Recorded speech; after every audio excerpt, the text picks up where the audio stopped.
سبحان ربك رب العزة عما يصفون وسلام على المرسلين والحمد لله رب العالمين لا إله إلا الله محمد رسول الله صلی اللہ تعالی علیہ وآلہ وسلم۔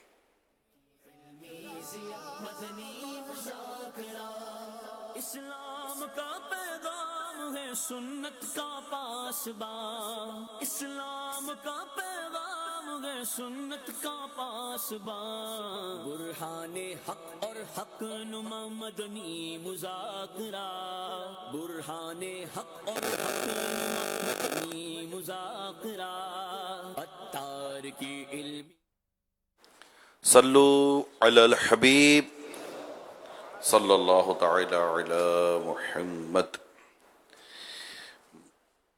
12 ماہ رمضان عصر کی نماز پڑھ کر مدنی مذاکرے میں ہم شریک ہیں۔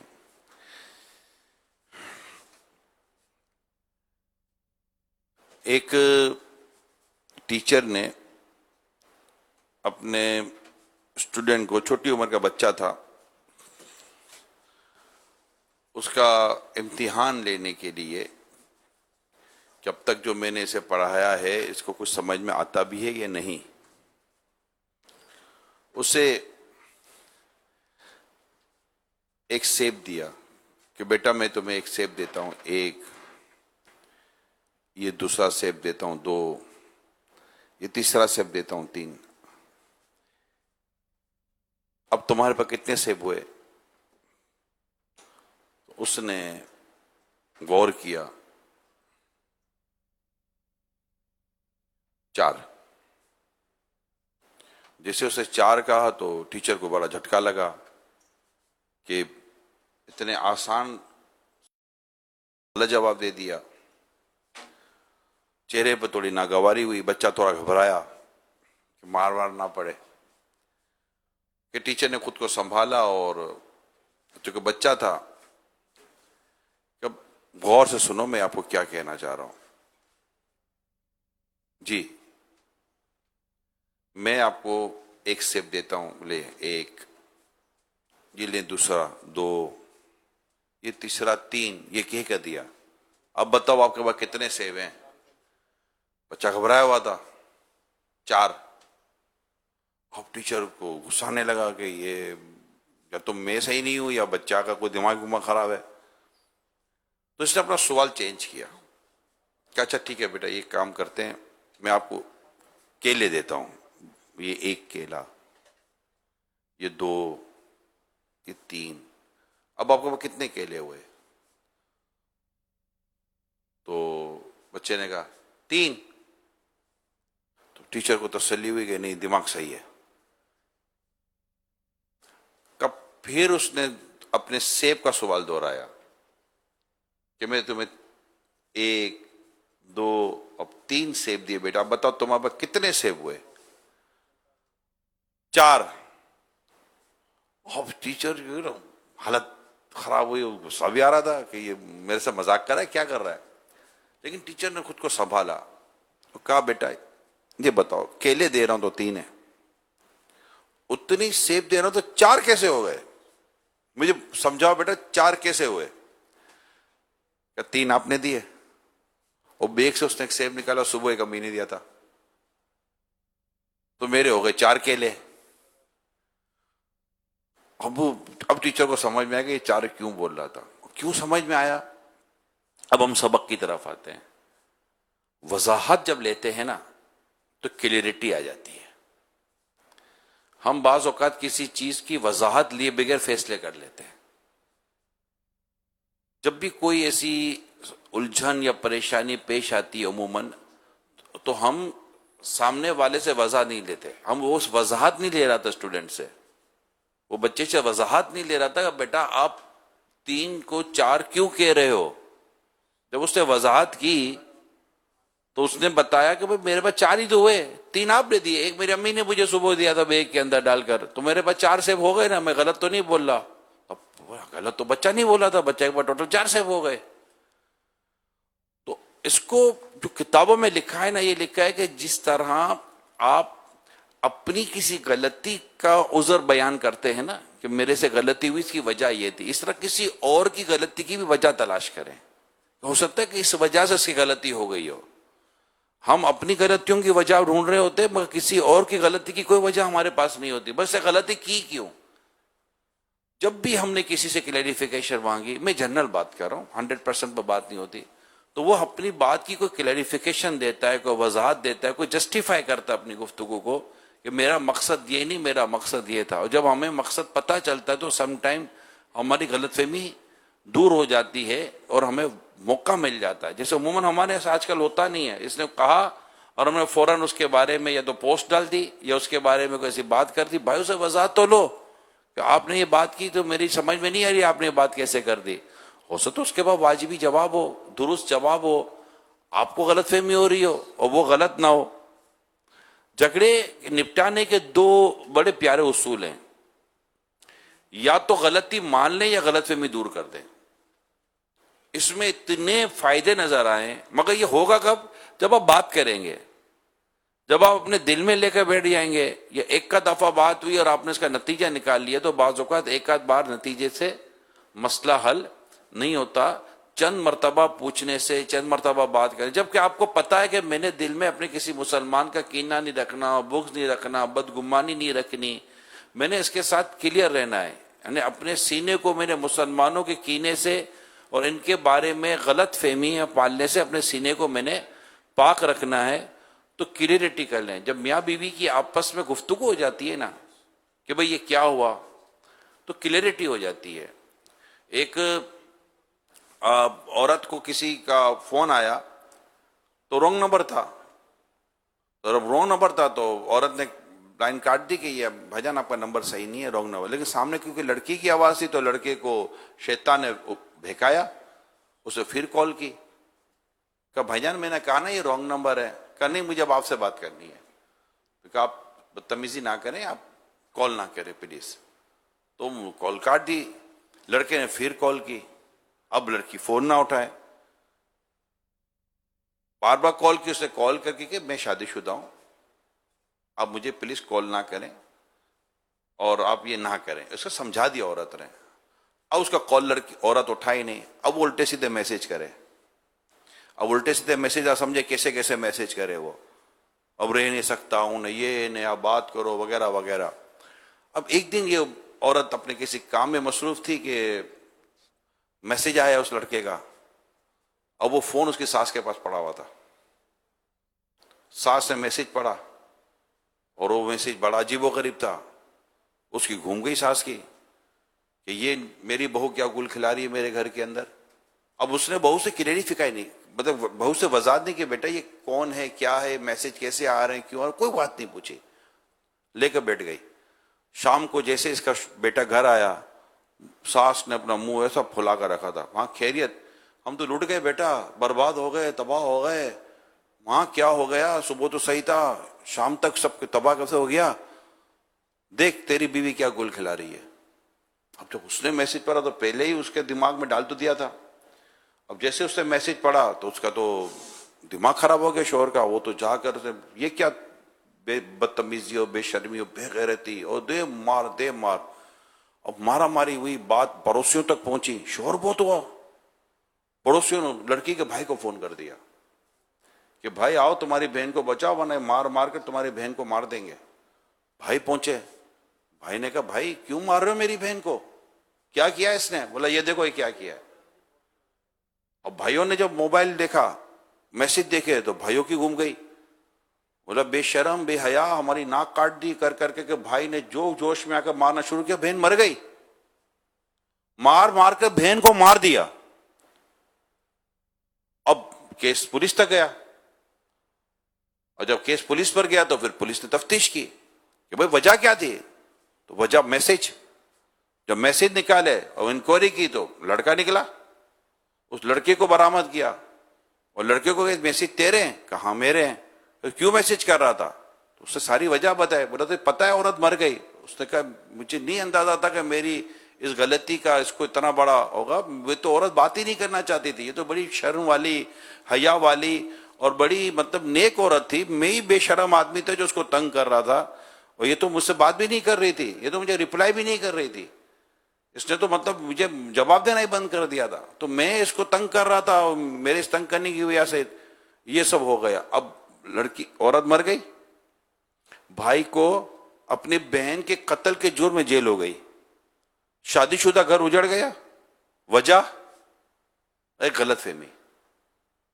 اگر ایک ہی بار ساس بہو سے پوچھ لیتی کہ بیٹی یہ کیا ہے، پہلا تو یہ کہ اس لڑکے کی شرارت ہی نہیں، کئی ایسے نوجوان ہوتے ہیں اللہ پاک معاف کرے جو اس طرح کے شرارتی ذہن کے ہوتے ہیں، ان کو یہ نہیں اندازہ ہوتا کہ ہماری شرارت کسی کی زندگی اجاڑ سکتی ہے، لہذا ایسی کسی شرارت پہ بندے کو پڑنا نہیں چاہیے۔ شیطان تو ہم سے اس طرح کے کام لینے پر تو مطلب شیطان تو اس طرح کے کام لے گا، ہمیں لا حول شریف پڑھ کر اللہ سے ڈر کر کبھی بھی اس طرح کے کام کرنے نہیں چاہیے۔ اور اگر اب یہ ایک پہلو تھا، دوسرا پہلو کلیریفیکیشن نہیں دی، غلط فہمی کہ یہ میسج آیا تو غلط فہمی ہے۔ تو اگر پوچھ لیا جاتا اس عورت سے کہ بیٹی یہ کیا ہے، تو کہہ دیتی امی یہ اس طرح اور یہ مجھے تنگ کر رہا ہے، تو پھر کچھ اور ہی معاملہ ہوتا۔ جب شوہر نے بھی ماں کی بات سن کر کوئی وضاحت نہیں لی کہ امی کہہ رہی ہے خیریت تو ہے، کیا ہو گیا، نہیں کوئی وضاحت نہیں لی، اس نے بھی مار پیٹ شروع کر دی۔ بھائی آئے تو انہوں نے بھی وضاحت نہیں لی، انہوں نے بھی مار پیٹ شروع کر دی۔ یہ بعض اوقات کوئی ایک آدھ غلط فہمی کسی کے بارے میں پیدا ہوتی ہے نا، لوگ سمجھتے سب ایسا ہی ہو رہا ہے۔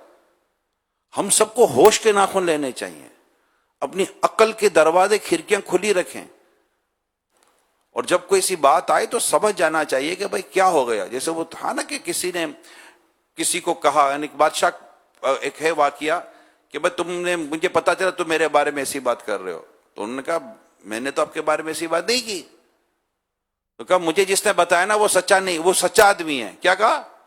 مجھے جس نے بتایا ہے وہ سچا آدمی ہے۔ تو کہا کہ حضور چکل خور تو سچا نہیں ہوتا۔ کتنی خوبصورت بات کی، چگل خور تو سچا نہیں ہوتا، تو انہوں نے جو آپ کو بتایا آپ نے کیسے سچ مان لیا؟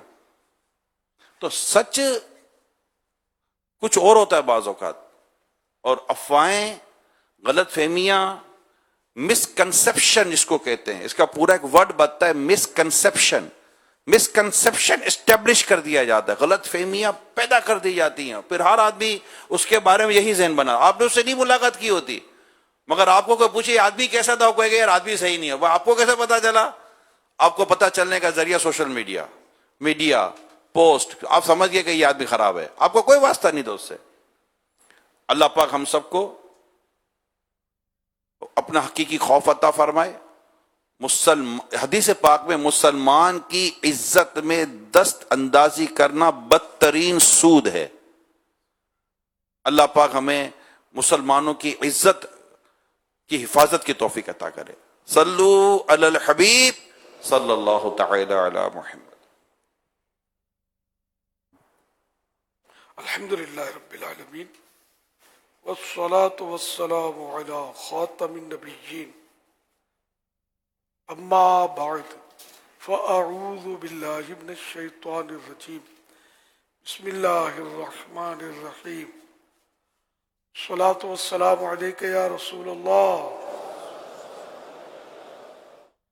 وعلی آلک واصحابک یا حبیب اللہ۔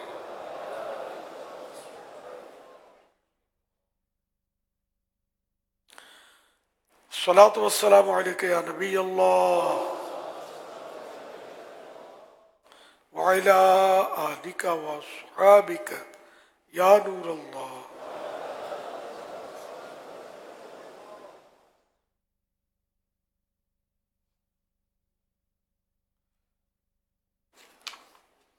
نویت سنت الاعتکاف، جب کبھی داخل مسجد ہونے کی سعادت پائیں اعتکاف کی نیت ضرور فرمائیں۔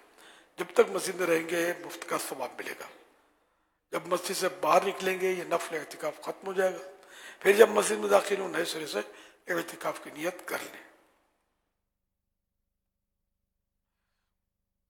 یاد رکھیے مسجد میں کھانا پینا، سونا، سحری، افطار، آب زمزم شریف پینا، دم کے پانی پینا، نیاز کھانا وغیرہ اسی صورت میں جائز ہوتے ہیں جبکہ اعتکاف کی نیت کی ہو۔ نہیں کی تھی، افطار کا ٹائم آ گیا، افطار نہیں کر سکتے مسجد کے اندر، ہاں اعتکاف کی نیت کر لیجئے، اب افطار کر لیجئے. تاہم مناسب یہ تھا کہ افطار اللہ کے لیے، ثواب کے لیے اعتکاف کی نیت کرتے اور کچھ ذکر و درود کر لیتے، چاہے تو 12 بار درود شریف پڑھ لیتے، پھر بھلے آپ افطار کرتے. صلو علی الحبیب صلی اللہ علی محمد. فرمانے آخری نبی صلی اللہ علیہ وسلم محمد صلی اللہ علیہ وآلہ وسلم پر جو درود پاک پڑھے اس کا دل منافقت سے ایسا پاک ہو جائے گا جیسے کپڑا پانی سے پاک ہو جاتا ہے. صلو علی الحبیب صلی اللہ علی محمد.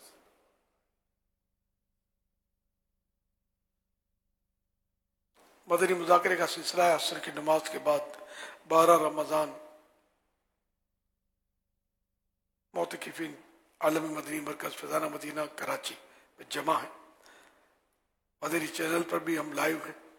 سوالات کیجیے اور سوال کا جواب وہ بھی بے ثواب یعنی درست دے پاؤں یہ ضروری نہیں، بن پڑا تو عرض کرنے کی کوشش کی جائے گی. بھول کرتا پائیں فوراً میری اصلاح فرمائیں. بھول ہونے کی صورت میں انشاءاللہ مجھے شکریہ کے ساتھ قبول کرتا ہوا پائیں گے. صلو علی الحبیب صلی اللہ علی محمد. میرا امیر سنت کی بارگاہ میں سوال ہے کہ سیدی اگر روزہ یاد ہو اور کسی نے پانی پھینکا ہو اور وہ منہ پہ گرا اور منہ میں پانی چلا گیا ہو، اور سفر کرتے وقت موٹر سائیکل پہ بعض اوقات آنکھوں میں بھی دھول وغیرہ جاتی ہے، تو اگر اس صورت میں منہ میں کوئی ذرہ وغیرہ یا پھر کوئی مٹی چلی گئی تو کیا اس صورت میں روزہ ٹوٹے گا؟ اور بعض اوقات بارش بھی ہوتی ہے تو بارش کا پانی اگر منہ میں چلا جائے سفر کرتے وقت یا ویسے ہی چلا جائے تو کیا اس سے روزہ ٹوٹے گا؟ جزاک اللہ خیرہ. پانی کسی نے پھینکا، حلق کے نیچے چلا گیا، روزہ یاد تھا، روزہ ٹوٹ گیا. بارش کا پانی منہ میں چلا گیا، روزہ یاد تھا اور حلق کے نیچے اتر گیا پانی، تو روزہ ٹوٹ گیا. منہ کھلا تھا، سوئے ہوئے تھے کھلی فضا میں، بارش آئی، حلق کے نیچے پانی اتر گیا یا اولا اتر گیا، روزہ ٹوٹ گیا. اب گرد اڑی، آٹے کی چاہے وہ گرد ہو، کسی چیز کی گرد اڑی اور وہ حلق میں چلی گئی، بھلے وہ سانس کے ذریعے حلق میں محسوس بھی ہوئی، روزہ نہ ٹوٹا. دھواں چلا گیا تو بھی روزہ نہ ٹوٹا. البتہ دھوئیں کو ارادتاً کھینچا یا وہی آٹا وغیرہ کھینچا وہ قصدن اور حلق کے نیچے چلا گیا تو روزہ ٹوٹ گیا، جبکہ روزہ یاد ہو. اور ناک سے بھی کھینچا اور دماغ میں چلا گیا تو بھی روزہ ٹوٹے گا، جبکہ روزہ یاد ہو. صلو علی الحبیب صلی اللہ علی محمد. امیر علیہ سنت کی بارگاہ میں سوال عرض ہے کہ تراویح میں ہم 2 رکعت پڑھ کر اٹھتے ہیں تو بعض حضرات صلاۃ بر محمد کہتے ہیں اور بعض اسلامی بھائی صلو علی الحبیب کہتے ہیں. مرشد کریم رہنمائی فرمائیں کہ اس میں کیا بولنا درست ہے اور ان کا مطلب کیا ہے؟ درست دونوں ہی ہے. صلاۃ بر محمد صلی اللہ علیہ وسلم یہ عربی عبارت نہیں ہے، فارسی ہے. صلاۃ بر محمد صلی اللہ علیہ وسلم، محمد پر درود ہوں، غالباً یہ معنی بنتے ہیں نا، محمد پر درود ہوں صلی اللہ علیہ وسلم. درست ہے. ہم اردو میں کہتے ہیں مصطفیٰ جان رحمت پر لاکھوں سلام، تو یہ بھی درست ہے. صلو علی الحبیب کہہ کر دوسروں کو درود شریف پڑھنے کی دعوت دے رہے ہیں، درست یہ بھی ہے. صلاۃ بر محمد کا مطلب بھی صلو علی الحبیب ہی ہے. اچھا، درود بھیجو. جی، یعنی مقصد یہی ہوتا ہے جو یہ کہتے ہیں کہ ایک بولے گا زور سے تاکہ پیچھے سارے درود پاک پڑھیں. جی اچھا بر سلام بر محمد علی، ہاں سلام بر محمد صلی اللہ علیہ وسلم، درود بر محمد صلی اللہ علیہ وسلم. پنجاب میں جو نا یہ گاؤں وغیرہ میں اپنے یہی دیکھا ہے کہ وہاں جسے ہمارے یہاں صلو علی الحبیب بولتے ہیں تو وہاں صلاۃ بر محمد کہا جاتا ہے. صلی اللہ علیہ وسلم. بچپن میں ہم نے صلاۃ بر محمد ہی بولا ہے. صلو علی الحبیب یہ دعوت اسلامی والوں جہاں یہ بولتے ہیں اور سمجھو یہ دعوت اسلامی یہاں ہے. صلو علی الحبیب صلی اللہ علیہ محمد. دعوت اسلامی ایک تو یہاں نظر آتی ہے جہاں صلو علی الحبیب کہتے ہیں، اور ایک دعوت اسلامی وہاں نظر آتی ہے جہاں نعرہ لگتا ہے ہر صحابی نبی سب صحابیات بھی، اور ایک دعوت اسلامی وہاں نظر آتی ہے جہاں پر یہ نعرہ لگتا ہے محمد مصطفیٰ احمد مجتبی سب سے آخری نبی. تو یہ نعرے بھی دعوت اسلامی کے بجے لگے تو اپنے یہاں کو دعوت اسلامی والا بیٹھا ہوا ہے. میرا نام محمد نے بھی یہ نعرے لے لیے. ہاں نہیں، ہاں اس لیے مطلب وہ دعوت اسلامی فائنل نہیں ہوگی. صلو علی الحبیب کسی کو ابھی تک سنا نہیں ہے کہ دعوت اسلامی والوں کے علاوہ، بلکہ بعض وہ جو دعوت اسلامی سے خوش نہیں ہوتے ہوں گے وہ بھی نہیں لگاتے ہوں گے یار کہیں دعوت اسلامی کی چھاپ لگ جائے گی ہم پر. میرا یہ گمان ہے.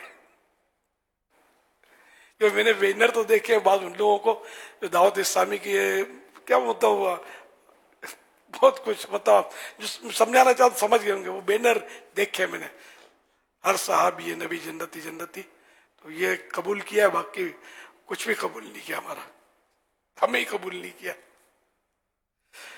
صلو علی الحبیب صلی اللہ علیہ محمد. میرا نام محمد جمال رضا ہے اور میرا گولڈ کا کام ہے. میرا امیر اہل سنت سے سوال ہے کہ دشمن سے نجات کے لیے کوئی وظیفہ بتا دیں، خاص کر ایسا دشمن جس سے عزت کو کوئی خطرہ ہو. اللہ جزاک اللہ خیر. ویاکم. ایک تو یہ کہ ہر نماز کے بعد یا کبیرو 7 بار پڑھا کریں، اس کی پابندی کریں تو انشاءاللہ دشمن سے، شیطان سے، جن سے اور طرح طرح کی مصیبتوں سے، ناگہانی آفتوں سے اللہ کرے گا تو حفاظت ہوگی. ہے مختصر سا یا کبیرو یا کبیرو یا کبیرو یا کبیرو یا کبیرو یا کبیرو یا کبیرو یا کبیرو. 1 منٹ بھی نہیں لگتا. صلو علی الحبیب صلی اللہ علی محمد. پیارے امیر اہل سنت سے میرا سوال یہ ہے، جب لوگ فوت ہو جاتے ہیں کیا ان کی روحیں گھر میں جمعرات کو تشریف لاتی ہیں تو گھر والے ان کے لیے کیا اچھی اچھی نیتیں کے ساتھ ایصال ثواب کریں جس سے روحوں کا بیڑا پار بھی ہو جائیں اور روحیں بھی خوش ہو کر جائیں اور گھر والوں کے لیے بھی صدقہ جاریہ ہو؟ اس کے لیے رہنمائی فرما دیجیے. روحیں آئیں تو ہی ایصال ثواب ہو، انتظار کریں اور پتہ بھی نہ چلے کب آئی کب چلی گئی. تو ایصال ثواب تو ویسے ہی کرنا ہے. صلو علی الحبیب صلی اللہ علی محمد. بی بی خدیجہ رضی اللہ تعالیٰ عنہ وہ عظیم خاتون ہے جو ہمارے پیارے آقا صلی اللہ علیہ وسلم کی سب سے پہلی زوجہ اور ام المؤمنین ہیں. آپ رضی اللہ تعالیٰ عنہ خاتون جنت بی بی فاطمہ رضی اللہ تعالیٰ عنہ کی امی جان ہیں اور جنتی نوجوانوں کے سردار حسنین قریبین رضی اللہ عنہ کی نانی جان ہے. اور یوں بی بی خدیجہ رضی اللہ تعالیٰ عنہ تمام سیدوں کی نانی جان بھی ہیں. بی بی خدیجہ رضی اللہ تعالیٰ عنہ وہ ہیں جو خواتین میں سب سے پہلے اسلام لائیں. آپ رضی اللہ تعالیٰ عنہ کو ہمارے پیارے آقا صلی اللہ علیہ وآلہ وسلم نے جنتی ہونے کی خوشخبری بھی عطا فرمائی ہے. اور تو اور آپ ان خوش نصیب عورتوں میں سے ہیں جنہیں جنت کی سب سے افضل عورت کہا گیا ہے. اللہ پاک نے آپ کے لیے حضرت جبرائیل علیہ السلام کے ذریعے سلام بھی بھیجا ہے. آپ عالمہ بھی ہیں اور زاہدہ بھی ہیں، صدیقہ بھی ہے، سیدہ بھی ہے اور طاہرہ بھی ہے. پیارے امیر اہل سنت یہ ارشاد فرمائیے کہ دین اسلام میں بی بی خدیجہ رضی اللہ تعالی عنہ کا کیا مقام اور مرتبہ ہے؟ سبحان اللہ. آپ نے جو مقام و مرتبہ بیان کیا میں اس کی تصدیق کرتا ہوں.